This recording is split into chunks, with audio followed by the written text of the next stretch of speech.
So there was actually two parts to this comment. A CO is not a boss. They are humans doing their job. It's not a title. And the second part was an inmate isn't a convict. They were convicted.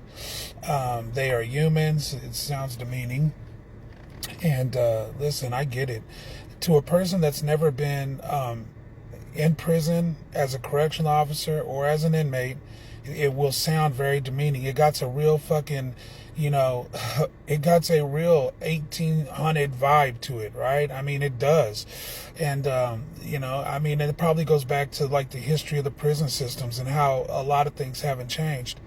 But I will say prisons, this is for another talk at some time, but prisons are very progressive in ways, right? A lot of prisons have been accepting of trans people, inmates and convicts have been accepting of trans people in prison way before we were ever talking about it on the outside. I saw guys in there, with breast implants and stuff way before I ever saw anybody was talking about it on the outside like that. But here's my point here. Back to the comment. The goal here is to let you guys really get a vibe for what it's truly like in a prison. This is the language that we use. So it's kind of, and man, I know it's difficult to understand, because if I were trying to have a conversation with a Martian and I was speaking English to a Martian, you have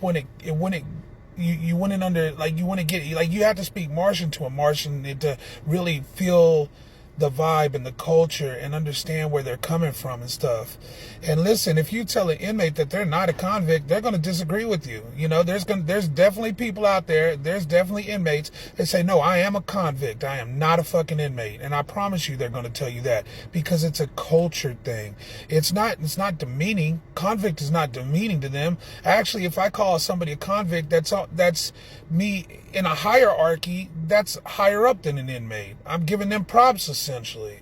I mean, that's just the truth, and a CO is same thing with the boss. If I call a boss, that's like giving them props. Calling them a CO, that's like you're nothing. You're just here. You know what I mean? And it's not to be demeaning or degrading. And I am the biggest. I really wish this person would go back and watch my videos, right? Because you would see that I explain where I come from, I explain my thought process, and I let people really know that I'm a big advocate of second chances, because I was given second chances. And if it wasn't for the grace of God and second chances, like I probably would be locked up. I mean, and I know people say that, it sounds so cliche, but I come from poverty. I mean, my family still ain't made it out. I'm the only one that really kind of made it all the way out, and other people are working on it and things and doing a great job, but I'm the only one that's in my family with a college degree that got to where I am right now. And there's no arguing or disputing that, you know what I'm saying? And, but I don't mean it to be degrading or sound bad or talk bad about these guys. I hope everybody gets out. I hope no matter what your crime is, barring some, if there's some very bad things that people do and they probably need to be locked up, I hope they all get a second chance. You know what I mean? And I hope they take advantage of their second chance. And I hope that they're successful when they get out, because I know it can be done. I know it's hard, but it can be done.